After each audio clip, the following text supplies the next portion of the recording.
이런 손상은 반복된 강한 충격에 의한 것 같습니다. 아이 말을 잘 들어보세요. 절대 혼자 두지 마세요. 7살 손녀의 이상한 침묵과 치과에서 발견된 충격적 진실. 평생 간호사로 일한 할머니가 가족 안에 숨겨진 끔찍한 비밀을 발견합니다. 혼자 두지 마세요라는 익명의 경고부터 창문 너머 목격한 믿을 수 없는 장면까지.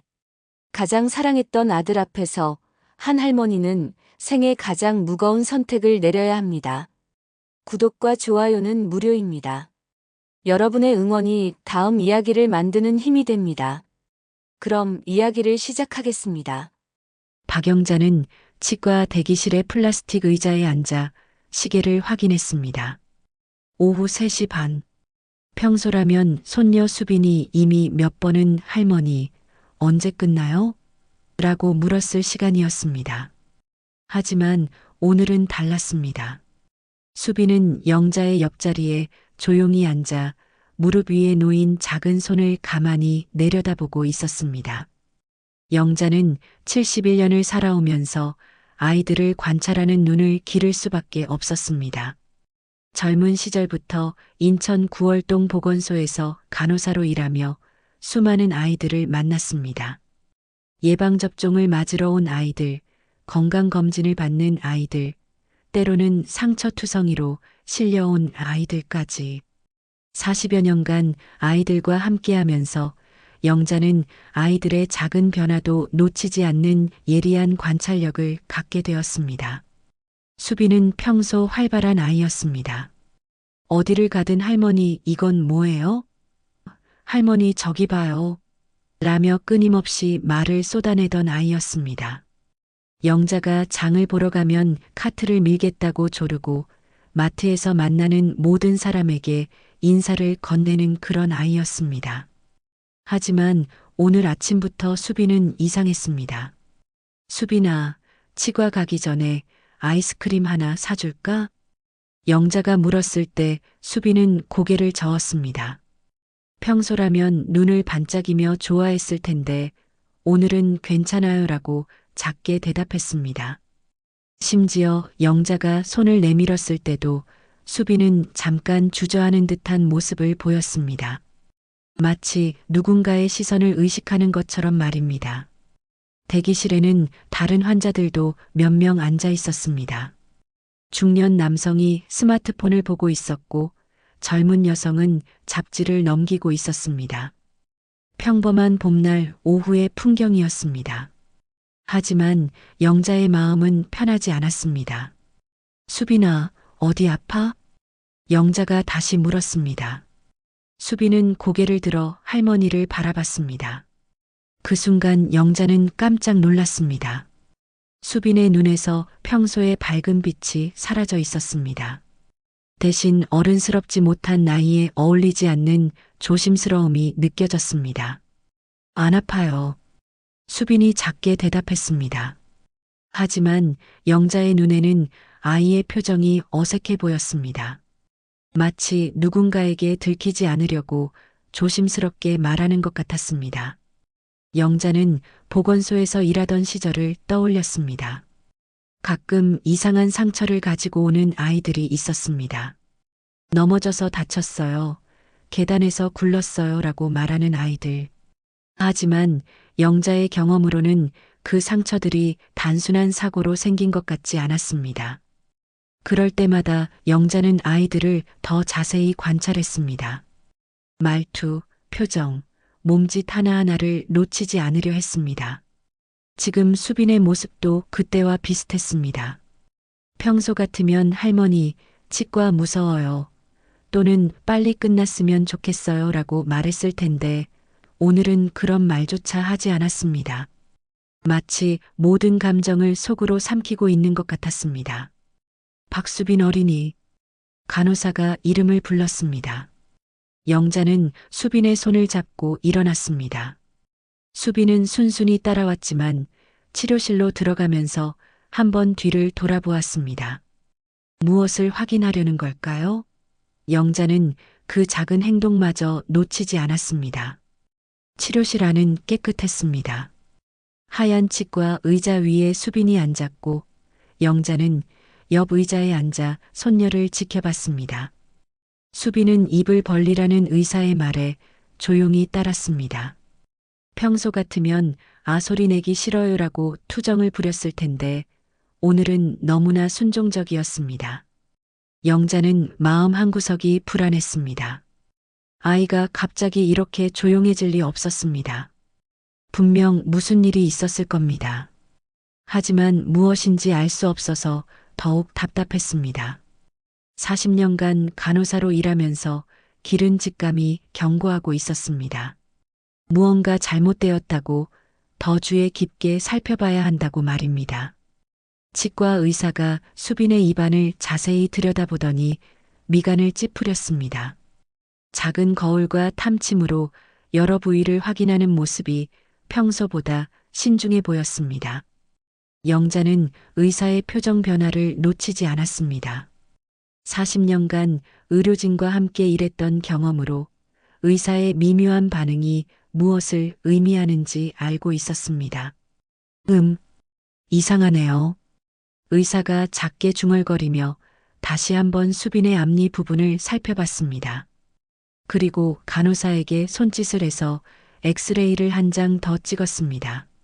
수빈은 묵묵히 지시를 따랐습니다. 평소 같으면 왜 또 찍어요? 라고 물었을 텐데 오늘은 아무 말 없이 고개만 끄덕였습니다. 마치 이런 상황에 익숙해진 것처럼 말입니다. 수빈아, 아픈 곳 없지? 의사가 부드럽게 물었습니다. 수빈은 잠깐 주저하더니 고개를 저었습니다. 안 아파요. 너무나 작은 목소리였습니다. 영자는 그 목소리에서 뭔가 숨기고 있다는 느낌을 받았습니다. 엑스레이 결과를 확인한 의사의 얼굴이 더욱 심각해졌습니다. 영자는 의사 옆으로 다가가서 화면을 함께 봤습니다. 어머니, 이 부분 보이시죠? 의사가 화면의 한 지점을 가리켰습니다. 수빈의 앞니 2개에 작은 금이 가 있었고 잇몸 부분에도 이상한 그림자가 보였습니다. 영자는 보건소에서 일할 때 비슷한 엑스레이 사진들을 본 적이 있었습니다. 그때의 기억이 떠오르며 가슴이 답답해졌습니다. 충치 때문인가요? 영자가 애써 평정을 유지하며 물었습니다. 의사는 잠시 머뭇거리더니 주변을 살피며 목소리를 낮췄습니다.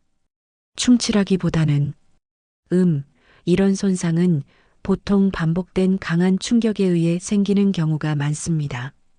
의사는 잠깐 말을 멈추더니 영자의 눈을 똑바로 바라봤습니다. 이런 패턴의 치아 손상은 단순한 넘어짐이나 부딪힘으로는 설명하기 어려운 부분이 있어요. 보통은 의사는 말을 끝내지 못했습니다. 하지만 영자는 의사가 하려던 말을 충분히 이해할 수 있었습니다. 수십 년간 아이들과 함께 일하면서 이런 상황을 몇 번 경험해 봤기 때문이었습니다. 선생님, 정확히 어떤 상황에서 이런 손상이 생기는 건가요? 영자가 조심스럽게 물었습니다. 의사는 수빈을 힐끗 보더니 영자를 살짝 한쪽으로 데리고 갔습니다. 솔직히 말씀드리면 이런 손상은 외부의 강한 충격이 반복될 때 나타나는 경우가 많습니다. 특히 아이들의 경우에는 의사가 말을 잠시 멈추더니 다시 입을 열었습니다. 혹시 집에서 수빈이가 자주 넘어지거나 다치는 일이 있나요? 아니면 다른 형제들과 심하게 장난을 치거나 하는 경우는요? 영자는 고개를 저었습니다. 수빈은 외동딸이었고 평소 조심스러운 성격이라 다칠 일이 거의 없었습니다. 그렇다면 더욱 이상하네요. 의사의 목소리에 걱정이 묻어났습니다. 일단 응급처치는 해드릴게요. 하지만 이런 손상이 계속 반복되면 아이의 치아 건강에 심각한 문제가 생길 수 있습니다. 부모님과도 한번 상담을 해보시는 게 좋겠어요. 치료가 시작되었습니다. 의사가 수빈의 치아를 조심스럽게 처치하는 동안 영자는 수빈의 표정을 유심히 관찰했습니다. 평소 치과 치료를 받을 때면 무서워하거나 아파하는 기색을 보였는데 오늘은 너무나 조용했습니다. 마치 이런 아픔에 익숙해진 것처럼 말입니다. 수빈아, 아파? 영자가 손녀의 손을 잡으며 물었습니다. 수빈은 고개를 저었습니다. 하지만 영자의 눈에는 수빈이 아픔을 참고 있다는 것이 보였습니다. 치료가 끝난 후 수빈은 여전히 말이 없었습니다. 평소라면 할머니 아팠어요. 또는 이제 괜찮아요? 라고 말했을 텐데 오늘은 그저 고개만 끄덕였습니다. 영자가 손을 내밀자 수빈은 조심스럽게 할머니의 손을 잡았습니다. 그 손이 평소보다 차갑게 느껴졌습니다. 수납을 하러 가는 길에 치과 위생사 정은아가 영자에게 다가왔습니다. 30대 초반으로 보이는 은하는 평소에도 아이들을 특별히 잘 돌봐주는 것으로 유명했습니다. 하지만 오늘 은하의 표정은 평소와 달랐습니다. 어머니, 잠깐만요. 은하가 작은 목소리로 말하며 주변을 둘러봤습니다.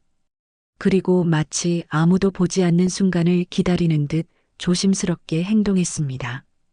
혹시 은하가 말을 시작하려다가 멈췄습니다. 그리고 다시 한번 주변을 확인한 후 영자에게 더 가까이 다가왔습니다. 어머니, 이거 받아주세요. 은하가 영자의 손에 작은 쪽지를 슬쩍 쥐어줬습니다. 그 동작이 너무나 자연스러워서 다른 사람들은 전혀 눈치채지 못했습니다. 지금 확인하세요. 은하의 목소리는 긴장되어 있었습니다. 평소 밝고 친근했던 모습과는 전혀 달랐습니다. 영자는 쪽지를 받으며 은하의 표정을 자세히 봤습니다. 은하의 눈에는 걱정과 함께 무언가 알고 있다는 듯한 표정이 담겨 있었습니다. 감사합니다. 영자가 작게 말했습니다. 은하는 고개를 끄덕이며 다시 자신의 자리로 돌아갔습니다. 하지만 계속해서 영자와 수빈을 힐끗힐끗 바라보고 있었습니다. 영자는 손안의 쪽지가 뜨겁게 느껴졌습니다. 은하가 왜 이런 행동을 했을까요? 분명 단순한 친절이 아닐 거였습니다. 수빈아, 할머니가 화장실 잠깐 다녀올게. 영자는 수빈을 대기실 의자에 앉혀두고 화장실로 향했습니다. 수빈은 고개를 끄덕이며 네라고 작게 대답했습니다. 그 모습마저 평소와 달라 보였습니다. 예전의 수빈이라면 할머니, 빨리 와요. 또는 저도 같이 가면 안 돼요? 라고 말했을 텐데 오늘은 그저 순순히 혼자 남는 것을 받아들였습니다. 화장실 안에서 영자는 떨리는 손으로 쪽지를 펼쳤습니다. 작은 종이에 정성스럽게 쓰여진 글씨가 보였습니다. 은하의 글씨체는 또박또박하면서도 급하게 쓴 흔적이 있었습니다. 지금 확인하세요. 그 아래에 두 번째 문장이 더 적혀 있었습니다. 아이 말을 잘 들어보세요. 혼자 두지 마세요. 영자의 등골이 서늘해졌습니다. 쪽지의 내용이 단순한 걱정이 아니라는 것을 직감했습니다. 은하가 이런 쪽지를 준 것은 분명 심각한 이유가 있을 거였습니다. 치과에서 일하는 의료진으로서 은하도 뭔가 이상한 점을 발견했을 것입니다. 영자는 쪽지를 다시 한번 읽어봤습니다. 아이 말을 잘 들어보세요. 그런데 수빈은 오늘 거의 말을 하지 않았습니다. 아니, 정확히 말하면 말을 하지 못하고 있는 것 같았습니다. 혼자 두지 마세요. 이 말은 무슨 의미일까요? 누군가로부터 수빈을 보호해야 한다는 뜻일까요? 영자는 화장실 거울 속 자신의 모습을 봤습니다. 71세의 할머니였지만 오랜 간호사 경험으로 기른 직감은 여전히 예리했습니다. 그리고 지금 그 직감이 강하게 경고하고 있었습니다.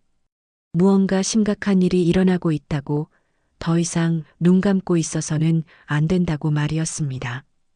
쪽지를 주머니 깊숙이 넣고 화장실을 나온 영자는 대기실로 돌아갔습니다. 수빈은 여전히 의자에 가만히 앉아 있었습니다. 다른 아이들처럼 돌아다니거나 장난감을 만지지도 않고 그저 무릎 위에 손을 바라보고 있었습니다. 마치 누군가에게 들키지 않으려고 최대한 조용히 있으려는 것처럼 보였습니다. 수빈아, 집에 가자. 영자가 말했습니다. 수빈은 고개를 들어 할머니를 봤습니다. 그 순간 영자는 또 한 번 충격을 받았습니다.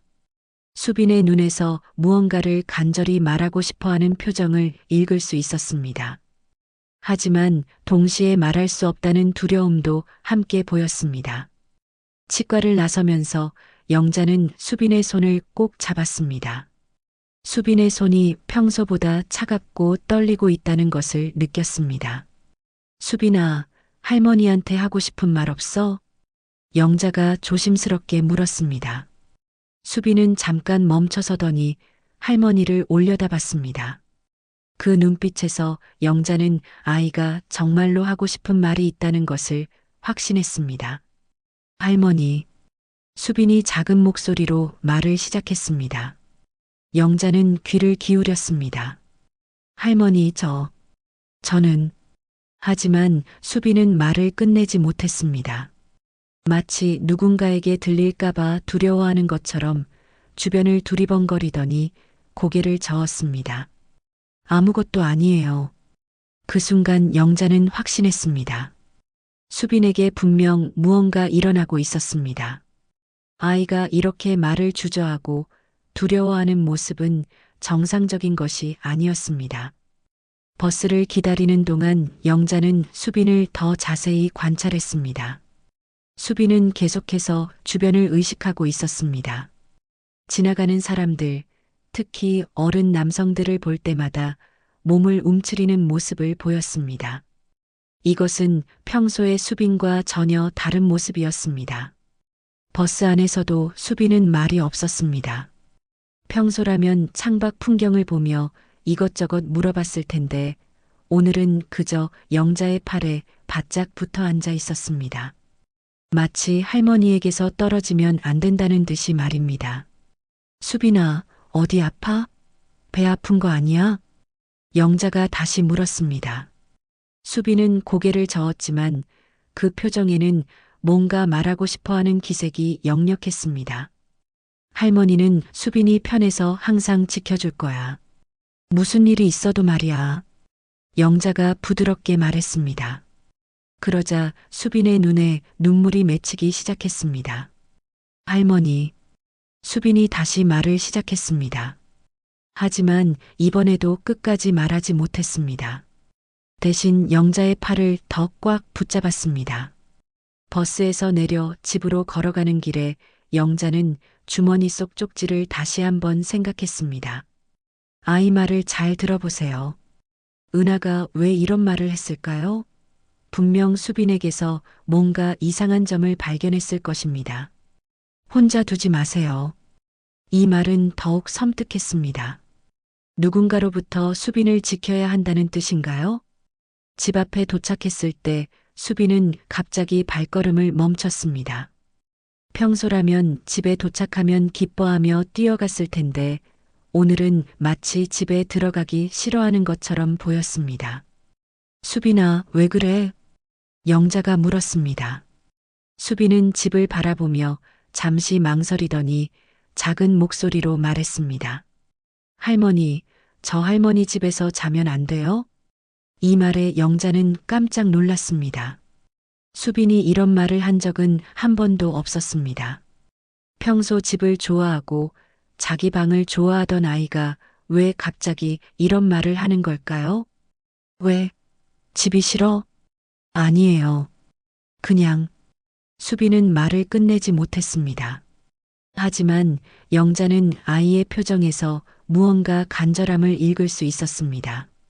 그때 집 현관문이 열리며 며느리 서진이 나왔습니다. 어머니, 수빈아 왔구나. 치과는 어땠어? 서진의 목소리는 평소처럼 밝았습니다. 하지만 영자는 서진의 얼굴에서 뭔가 긴장한 기색을 느꼈습니다. 그리고 수빈은 엄마를 보자마자 더욱 조용해졌습니다. 치과에서 뭐라고 했어요? 서진이 수빈을 안아주며 물었습니다.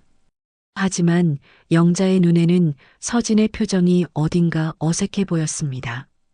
마치 이미 답을 알고 있으면서도 묻는 것 같은 느낌이었습니다. 치아에 금이 좀 갔다고 하네요. 영자가 대답했습니다. 그러면서 서진의 반응을 유심히 지켜봤습니다. 서진은 잠깐 눈빛이 흔들리더니 이내 평정을 되찾았습니다. 아, 그래요? 아마 딱딱한 거 씹다가 그런 것 같아요. 수빈이가 얼음 씹는 걸 좋아하거든요. 하지만 영자는 의사의 말을 기억하고 있었습니다. 반복된 강한 충격에 의한 손상이라고 했습니다. 단순히 얼음을 씹어서 생길 수 있는 손상이 아니었습니다. 집 안으로 들어가면서 영자는 평소와 다른 분위기를 감지했습니다. 거실은 깔끔하게 정리되어 있었지만 어딘가 긴장된 기운이 감돌고 있었습니다. 서진은 계속해서 수빈을 의식하며 행동하고 있었고 수빈은 엄마 곁에 있으면서도 편안해 보이지 않았습니다. 수빈아, 간식 먹을래? 서진이 밝은 목소리로 물었습니다. 수빈은 고개를 저었습니다. 배 안 고파요. 그래. 그럼 방에 가서 쉴래? 서진의 제안에 수빈은 잠깐 주저하더니 영자를 바라봤습니다. 할머니도 같이 가요. 할머니는 거실에서 좀 쉬시고 수빈이는 방에서 놀아. 서진이 재빨리 말했습니다. 하지만 수빈은 고개를 저었습니다. 할머니랑 같이 있고 싶어요. 그 순간 서진의 표정이 미묘하게 변했습니다. 영자는 그 변화를 놓치지 않았습니다. 수빈아, 엄마가 할머니랑 이야기할 게 있으니까 방에 가 있어. 서진의 목소리에 평소에는 없던 강함이 섞여 있었습니다.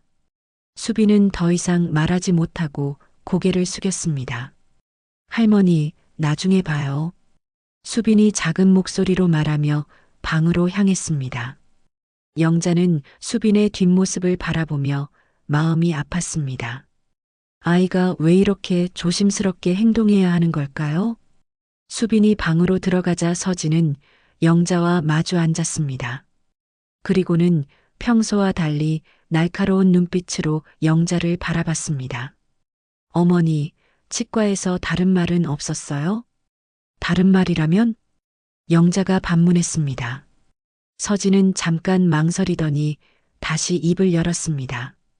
수빈이 치아 상태에 대해서 혹시 이상한 추측이나 그런 건 없었나요? 영자는 서진의 질문이 이상했습니다. 왜 이런 걸 묻는 걸까요? 마치 무언가를 감추려고 하는 것 같았습니다. 의사 선생님이 반복된 충격에 의한 손상일 수도 있다고 하시더군요. 영자가 조심스럽게 말했습니다.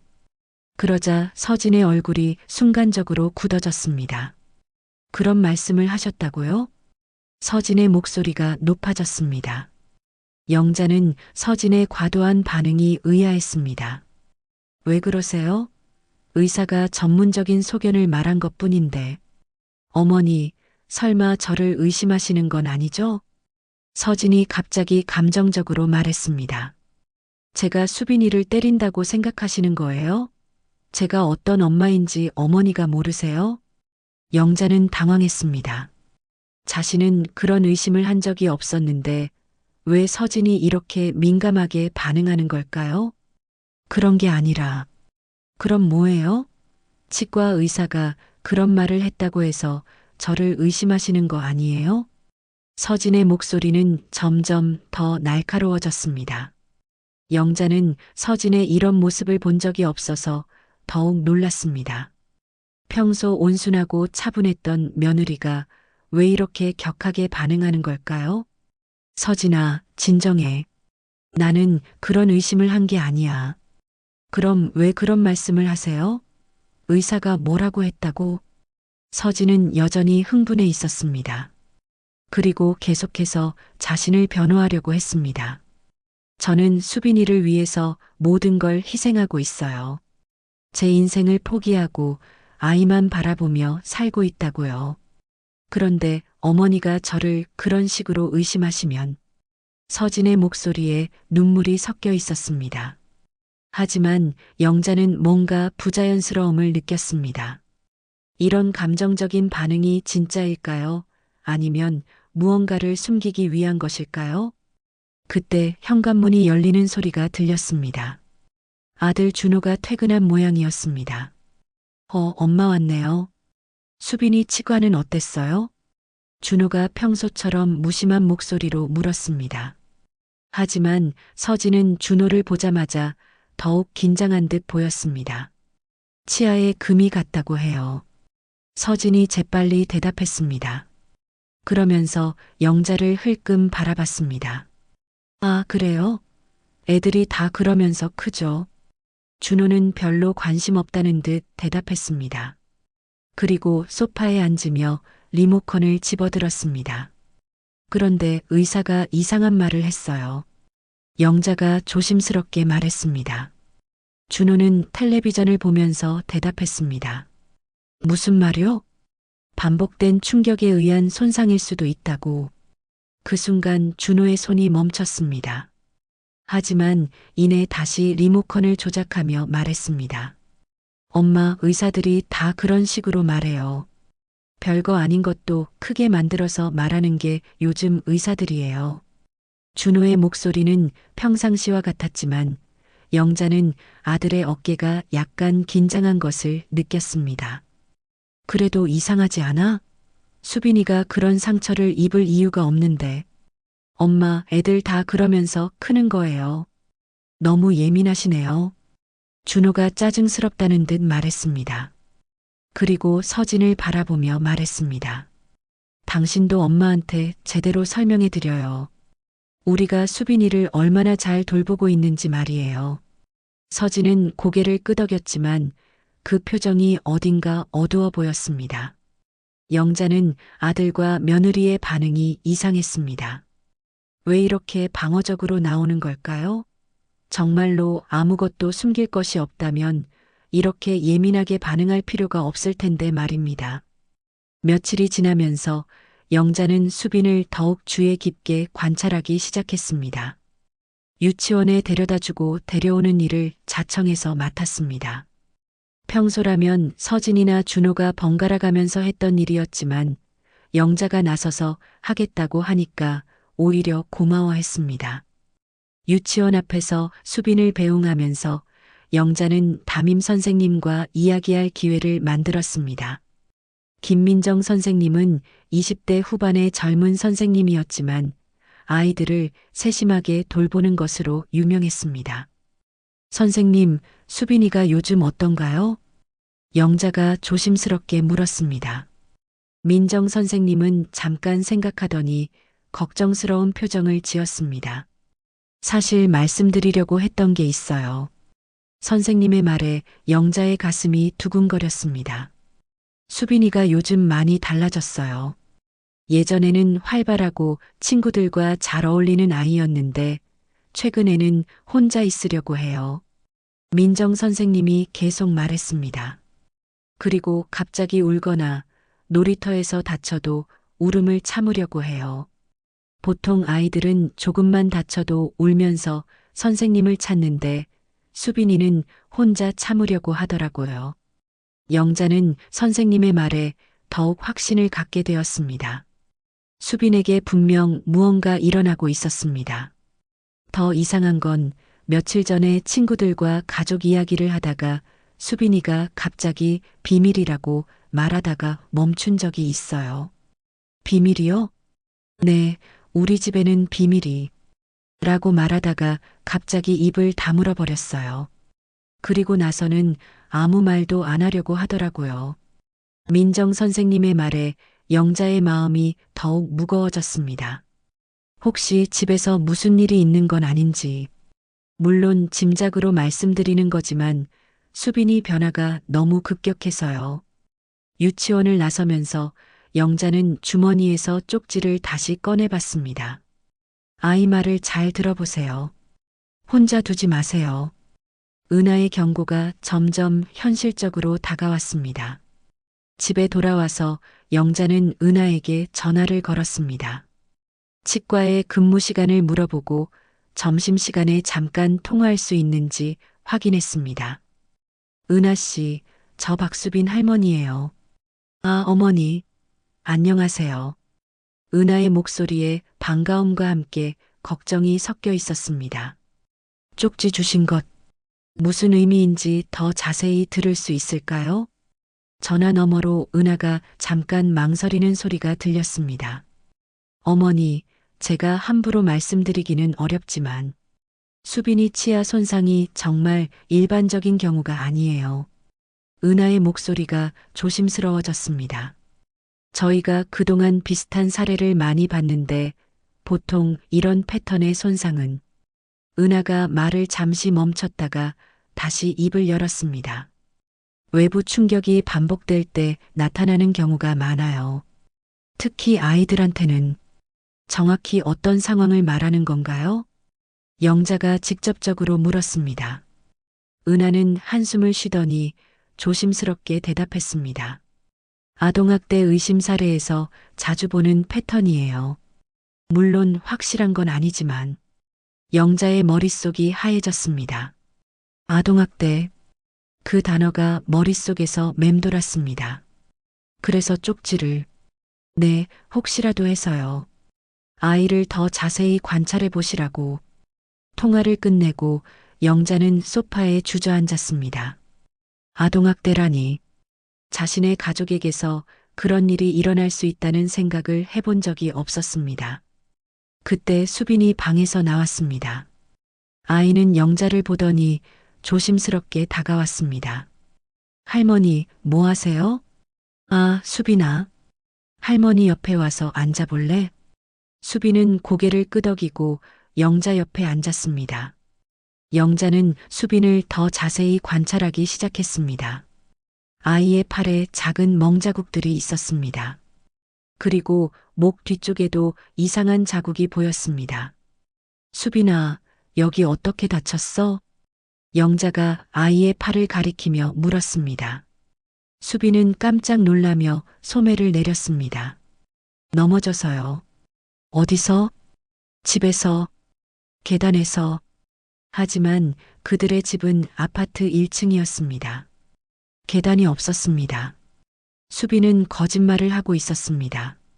영자는 조심스럽게 접근했습니다. 수빈아, 할머니한테는 무슨 말이든 할 수 있어. 무서워하지 말고 말해봐. 수빈의 눈에 눈물이 맺히기 시작했습니다. 할머니, 응, 말해봐. 저는 나쁜 아이예요. 영자의 가슴이 아팠습니다. 7살 아이가 왜 자신을 나쁜 아이라고 생각하는 걸까요? 수빈이는 나쁜 아이가 아니야. 세상에서 가장 착한 아이야. 아니에요. 아빠가 그랬어요. 수빈의 목소리가 떨렸습니다. 영자는 조심스럽게 물었습니다. 아빠가 뭐라고 했어? 제가 말 안 들으면, 비밀 말하면 안 된다고. 수빈이 더 이상 말하지 못하고 울기 시작했습니다. 영자는 아이를 꼭 안아주었습니다. 괜찮아, 수빈아. 할머니가 있잖아. 그날 밤 영자는 잠을 이룰 수 없었습니다. 수빈의 말이 계속 머릿속에서 맴돌았습니다. 비밀 말하면 안 된다고. 무슨 비밀일까요? 그리고 준호가 설마 자신의 아들이? 영자는 일어나서 작은 공책을 꺼내왔습니다. 그리고 오늘 있었던 일들을 자세히 기록하기 시작했습니다. 수빈의 변화, 유치원 선생님의 말, 은하와의 통화, 수빈의 상처들, 모든 것을 빠짐없이 적었습니다. 만약 정말로 수빈이 학대를 당하고 있다면 증거가 필요했습니다. 그리고 아이를 보호해야 했습니다. 설사 그것이 자신의 아들을 의심하는 일이라고 해도 말입니다. 다음 날 영자는 수빈의 사진을 몰래 찍기 시작했습니다. 아이 몸의 상처들, 표정의 변화, 행동 패턴까지 모든 것이 증거가 될 수 있었습니다. 며칠에 걸쳐 관찰한 결과 영자는 확신을 갖게 되었습니다. 수빈은 분명 누군가로부터 해를 당하고 있었습니다. 그리고 그 누군가는 아이에게 비밀을 지키라고 협박하고 있었습니다. 하지만 가장 충격적인 사실은 따로 있었습니다. 영자는 며칠 더 조심스럽게 관찰을 계속했습니다. 수빈의 일거수일투족을 놓치지 않으려고 했고 집안의 분위기 변화도 세심하게 기록했습니다. 공책은 점점 두꺼워져 갔고 찍어둔 사진들도 늘어났습니다. 특히 준호가 집에 있을 때와 없을 때 수빈의 행동 차이가 확연했습니다. 아빠가 없을 때는 그나마 조금 더 밝은 모습을 보였지만 준호가 들어오면 아이는 금세 위축되었습니다. 마치 무언가에 시달리는 작은 동물처럼 말입니다. 어느 목요일 저녁 영자는 평소보다 늦게 집에서 나왔습니다. 수빈이 감기 기운이 있어서 약국에서 아이용 감기약을 사러 갔던 것입니다.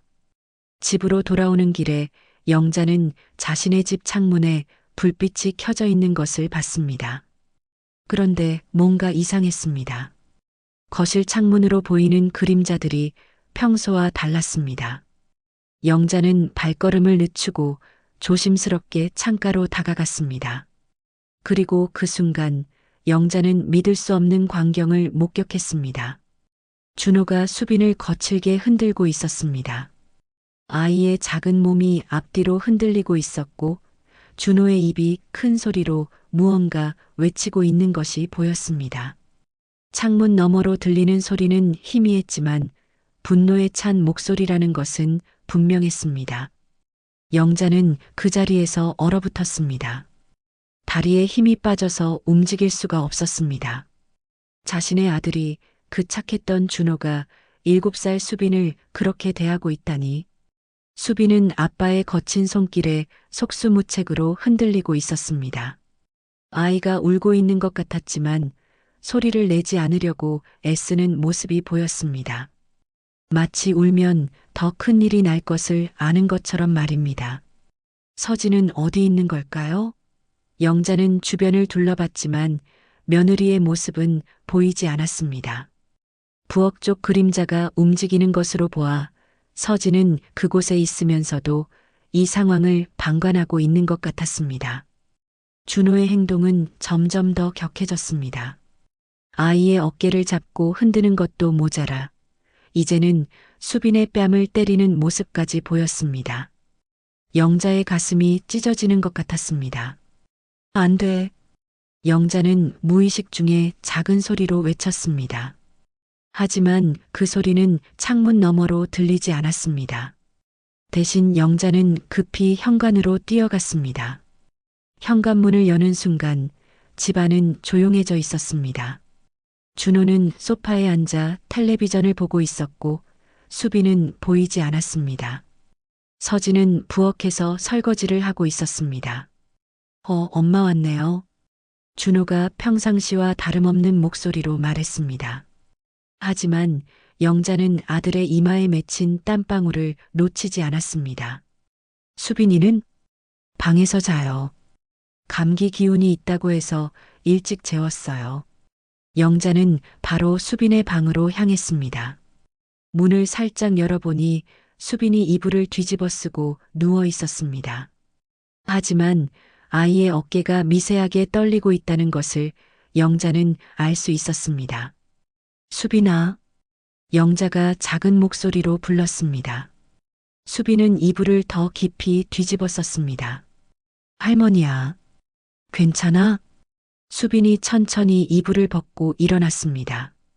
아이의 얼굴은 빨갛게 부어 있었고 눈가에는 눈물 자국이 선명했습니다. 더 충격적인 것은 수빈의 뺨에 있는 붉은 손자국이었습니다. 수빈아, 이게 뭐야? 영자가 떨리는 손으로 아이의 뺨을 가리켰습니다. 수빈은 깜짝 놀라며 손으로 뺨을 가렸습니다. 아무것도 아니에요. 수빈아, 할머니한테 진실을 말해줘. 아빠가 때렸어? 수빈의 눈에서 눈물이 쏟아지기 시작했습니다. 아이는 고개를 끄덕였습니다. 하지만 제가 잘못했어요. 아빠 말 안 들었거든요. 뭘 잘못했다는 거야? 저 유치원에서 친구들한테 집 이야기 하려고 했어요. 그런데 아빠가 그러면 안 된다고 수빈이 흐느끼며 말했습니다. 아빠가 화나면 무서워요. 그래서 말 안 하려고 했는데 오늘 또 아이는 더 이상 말하지 못하고 울기만 했습니다. 영자는 수빈을 꼭 안아주었습니다. 괜찮아, 수빈아. 이제 할머니가 지켜줄게. 영자의 마음은 분노와 절망으로 가득 찼습니다. 그동안 며느리를 의심했던 자신이 부끄러웠습니다. 진짜 가해자는 자신의 아들이었습니다. 그 착하다고 생각했던 준호가 이런 끔찍한 일을 하고 있었다니. 수빈을 재워놓고 거실로 나온 영자는 준호를 바라봤습니다. 아들은 여전히 텔레비전을 보고 있었지만 영자의 시선을 느꼈는지 고개를 돌렸습니다. 왜 그렇게 보세요, 엄마? 아무것도 아니야. 영자는 애써 평정을 유지하려고 했습니다. 하지만 마음속으로는 온갖 생각이 소용돌이치고 있었습니다. 어떻게 이런 일이 가능할까요? 자신이 그렇게 사랑으로 키운 아들이 어떻게 자신의 딸을 이렇게 대할 수 있을까요? 준호도 어릴 때 영자에게서 사랑을 받으며 자랐는데 왜 자신의 딸에게는 이런 폭력을 가하는 걸까요? 영자는 서진을 바라봤습니다. 며느리는 여전히 부엌에서 일하고 있었지만 그 표정이 어둡고 무거웠습니다. 서진도 알고 있었습니다.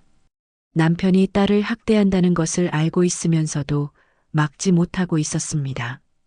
그날 밤 영자는 잠들 수가 없었습니다. 창밖으로 본 그 끔찍한 장면이 계속해서 눈앞에 떠올랐습니다. 준호의 거친 손길, 수빈의 작은 몸이 흔들리는 모습, 아이의 부은 얼굴과 뺨의 손자국. 영자는 결심했습니다. 더 이상 이런 일이 반복되어서는 안 되었습니다. 수빈을 지켜야 했습니다. 설사 그것이 자신의 아들과 맞서는 일이라고 해도 말입니다. 새벽이 되어서야 영자는 잠깐 눈을 붙일 수 있었습니다. 하지만 그 짧은 잠 속에서도 수빈의 울음소리가 들리는 것 같았습니다. 다음 날 아침 영자는 일찍 일어났습니다. 밤새 고민한 끝에 내린 결론이 있었습니다.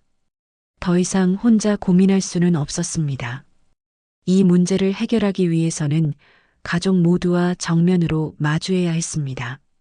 준호가 출근하고 수빈이 유치원에 간 후 영자는 서진과 단둘이 마주 앉았습니다. 서진은 평소처럼 집안일을 하려고 했지만 영자가 거실 테이블에 앉으라고 했습니다. 서진아, 우리 진지하게 이야기 좀 하자. 영자의 목소리에는 평소에 없던 단호함이 있었습니다. 서진은 불안한 기색을 보이며 영자 맞은편에 앉았습니다. 어머니, 무슨... 어젯밤 내가 다 봤어. 영자의 말에 서진의 얼굴이 하얗게 변했습니다. 준호가 수빈이를 때리는 것, 아이를 흔드는 것 다 봤다고. 서진은 아무 말도 할 수 없었습니다. 그저 고개를 숙이고 손을 떨고 있을 뿐이었습니다. 얼마나 오래된 일이야? 영자가 조용히 물었습니다. 서진은 한참을 침묵하다가 떨리는 목소리로 대답했습니다. 작년부터 시작된 것 같아요. 작년부터? 영자는 충격을 받았습니다. 1년 넘게 이런 일이 계속되고 있었다는 것입니까? 처음에는 그냥 훈육이라고 생각했어요. 아이가 말 안 들으니까 좀 세게 야단치는 거라고. 서진의 목소리가 점점 작아졌습니다. 하지만 점점 더 심해졌어요. 작은 일에도 화를 내고 수빈이를 때리고. 저는 어떻게 해야 할지 몰랐어요. 왜 말하지 않았어? 영자의 질문에 서진은 눈물을 터뜨렸습니다. 어떻게 말해요? 남편이 딸을 때린다고. 그것도 어머니한테. 저도 막으려고 했어요. 정말로요. 서진이 흐느끼며 말을 이어갔습니다. 한 번은 준호 오빠를 말렸다가 저까지. 저도 맞았어요. 그 이후로는 더 무서워졌어요. 영자의 가슴이 무너져 내렸습니다. 며느리도 피해자였던 것입니다. 그래서 수빈이한테 아무 말 하지 말라고 했구나. 네. 준호 오빠가 수빈이한테 계속 말했어요. 집일은 밖에서 말하면 안 된다고, 비밀이라고. 서진은 더 이상 말하지 못하고 울기만 했습니다. 영자는 며느리를 바라보며 마음이 복잡했습니다. 분노도 있었지만 동시에 연민도 느껴졌습니다. 서진아, 이런 식으로 살면 안 돼. 수빈이도 너도 모두 위험해. 알아요. 하지만 어떻게 해요? 준호 오빠는 제 남편이고 수빈이 아빠인데 그렇다고 해서 아이를 때려도 된다는 뜻은 아니야. 영자의 목소리가 단호해졌습니다. 아무리 가족이라고 해도 아무리 아빠라고 해도 이런 짓을 해서는 안 돼. 그날 저녁 영자는 준호가 퇴근하기를 기다렸습니다. 서진과의 대화를 통해 상황을 정확히 파악했고 이제 아들과 직접 대면할 준비가 되어 있었습니다. 준호가 집에 들어오자 영자는 바로 말했습니다. 준호야, 우리 셋이서 이야기 좀 하자. 수빈이는 방에서 놀게 하고. 무슨 이야기요? 준호의 표정이 경계심으로 굳어졌습니다. 앉아. 영자의 단호한 목소리에 준호는 어쩔 수 없이 소파에 앉았습니다. 서진도 옆에 앉았지만 여전히 불안해하고 있었습니다. 어젯밤 내가 다 봤다. 영자가 직접적으로 말했습니다. 준호의 얼굴이 순간적으로 일그러졌습니다. 뭘 보셨다는 거예요? 내가 수빈이를 때리는 것, 아이를 흔드는 것, 다 봤어. 준호는 잠깐 당황했지만 이내 태도를 바꿨습니다. 그게 잘못된 건가요? 제가 제 딸 훈육하는 게 뭐가 문제라는 거예요? 훈육? 영자의 목소리에 분노가 섞였습니다. 7살 아이 뺨을 때리고 흔드는 게 훈육이라고? 요즘 아이들은 말로 해서는 안 들어요. 좀 엄하게 해야. 닥쳐. 영자가 소리를 질렀습니다. 준호는 어머니의 이런 모습을 본 적이 없어서 움찔했습니다. 내가 지금 하고 있는 건 훈육이 아니야. 학대야. 아동학대. 엄마, 그렇게까지 말씀하시면. 그럼 뭐라고 해야 해? 7살 아이가 무슨 잘못을 했다고 그렇게 때려? 영자는 주머니에서 공책을 꺼냈습니다. 그동안 기록해둔 것들이었습니다. 수빈이 몸의 상처들, 아이의 행동 변화, 유치원 선생님 증언, 치과 의사 소견서까지 다 기록해뒀어. 준호의 얼굴이 창백해졌습니다. 이걸 가지고 경찰서에 가면 어떻게 될까? 엄마, 설마가 아니야. 정말로 그럴 거야. 영자는 휴대폰을 꺼내 들었습니다.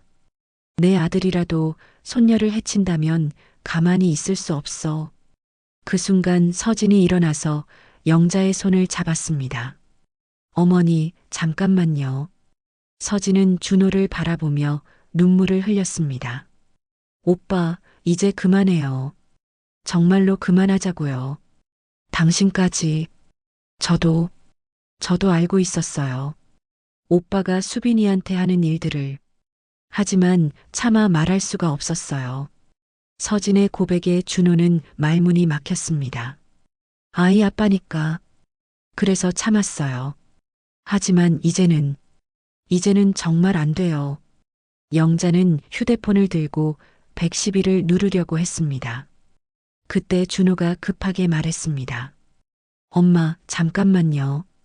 제가 잘못했어요. 지금 와서 정말로 잘못한 걸 알아요. 하지만 경찰은 그럼 어떻게 할 건데? 영자는 휴대폰을 내려놓지 않았습니다. 상담을 받겠어요. 치료도 받고 다시는 수빈이한테 손대지 않겠어요. 준호의 목소리에 간절함이 묻어났습니다.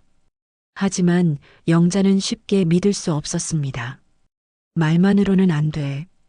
확실한 보장이 있어야 해. 결국 영자는 112에 전화를 걸었습니다. 떨리는 손으로 번호를 눌렀습니다. 여보세요. 신고하겠습니다. 아동학대 신고요. 경찰이 도착한 후의 과정은 생각보다 복잡했습니다. 신고를 받고 온 경찰관들은 상황을 자세히 조사했고 아동보호 전문기관에서도 직원이 파견되었습니다. 수빈은 전문 상담사와 면담을 했고 영자가 수집한 증거들도 모두 제출되었습니다. 준호는 아동학대 혐의로 조사를 받았습니다. 처음에는 부인하려고 했지만 영자의 증거자료와 서진의 증언, 그리고 수빈의 상담 결과 앞에서는 더 이상 변명할 수 없었습니다.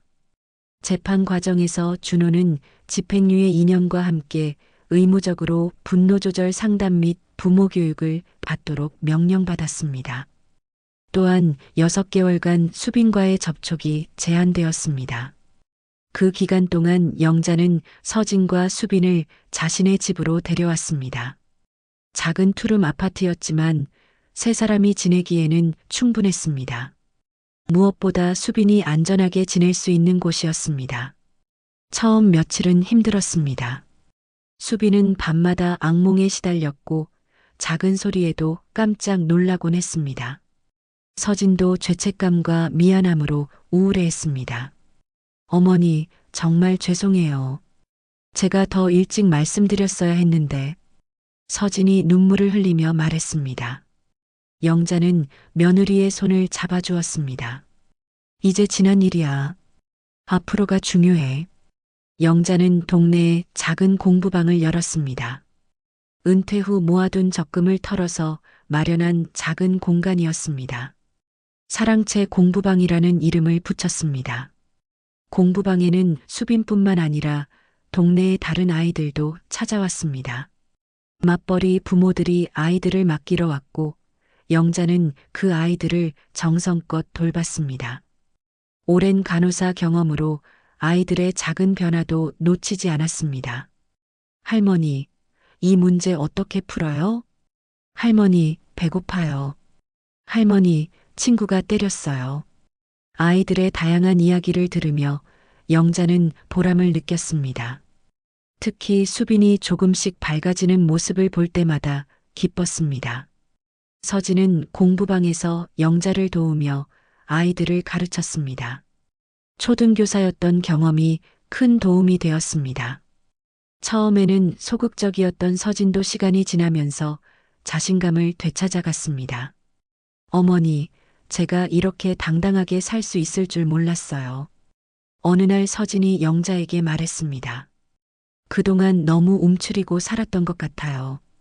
이제는 제가 수빈이를 지킬 수 있을 것 같아요. 6개월이 지나고 준호와의 첫 만남이 있었습니다. 아동보호 전문기관 직원의 입회하에 진행된 만남이었습니다. 준호는 많이 달라져 보였습니다. 살이 빠지고 표정도 많이 온화해졌습니다. 수빈아, 아빠야. 준호가 조심스럽게 말했습니다. 수빈은 영자 뒤에 숨어서 아빠를 바라봤습니다. 아빠가 잘못했어. 수빈이한테 미안해. 준호의 목소리에 진심이 묻어났습니다. 몇 개월간의 상담과 교육을 통해 자신의 잘못을 진정으로 깨닫게 된 것 같았습니다. 수빈이가 무서워하면 억지로 하지 마. 영자가 아들에게 말했습니다. 준호는 고개를 끄덕였습니다. 네, 엄마. 수빈이 준비될 때까지 기다릴게요. 그 후로도 만남은 천천히 이루어졌습니다. 처음에는 1시간, 그 다음에는 2시간씩. 항상 영자나 서진이 함께 있었고 준호는 절대 목소리를 높이지 않았습니다. 1년이 지난 어느 날 수빈이 처음으로 아빠에게 다가갔습니다. 아빠, 이거 봐요. 제가 그린 그림이에요. 수빈이 자신이 그린 가족 그림을 보여줬습니다. 그림 속에는 할머니, 엄마, 수빈, 그리고 아빠가 모두 웃고 있었습니다. 정말 잘 그렸네. 수빈이 그림 솜씨가 늘었구나. 준호가 부드럽게 말했습니다. 그리고 조심스럽게 수빈의 머리를 쓰다듬었습니다. 수빈은 더 이상 움츠리지 않았습니다. 영자는 그 모습을 보며 뿌듯함을 느꼈습니다. 쉽지 않은 시간이었지만 결국 모든 것이 제자리를 찾아가고 있었습니다. 할머니, 어느 날 수빈이 영자에게 말했습니다. 뭐야, 수빈아? 이제 아빠 무섭지 않아요. 수빈의 맑은 눈동자가 영자를 바라봤습니다. 아빠도 많이 달라졌어요. 그리고 할머니가 항상 저를 지켜준다고 했잖아요. 맞아. 할머니가 끝까지 지켜줄 거야. 영자는 수빈을 꼭 안아주었습니다. 그리고 엄마도 아빠도 모두 수빈이를 사랑해. 이제는 안전하게 사랑받을 수 있어. 공부방에서 아이들과 함께하는 시간들이 쌓여가면서 영자는 진정한 가족의 의미를 다시 생각하게 되었습니다. 피가 섞였다고 해서 무조건 가족이 되는 것이 아니라 서로를 진심으로 아끼고 지켜주려는 마음이 있을 때 진짜 가족이 되는 것이라는 깨달음을 얻었습니다. 준호는 지금도 꾸준히 상담을 받고 있습니다. 완전히 원래대로 돌아간 것은 아니지만 가족 모두가 노력하면서 조금씩 회복해가고 있습니다. 서진은 이제 당당한 모습으로 아이들을 가르치고 있고 수빈은 예전의 밝은 모습을 되찾았습니다. 그리고 영자는 매일 아이들과 함께하면서 새로운 삶의 의미를 찾고 있습니다. 할머니, 오늘도 공부방에서 친구들이랑 놀 수 있어요? 당연하지. 우리 수빈이가 제일 좋아하는 시간이잖아. 영자는 수빈의 손을 잡고 공부방으로 향했습니다. 그곳에는 오늘도 아이들의 웃음소리가 가득할 것입니다. 가족은 피가 아니라 서로를 지키려는 마음으로 이어진다는 것을 영자는 이제 확신할 수 있었습니다.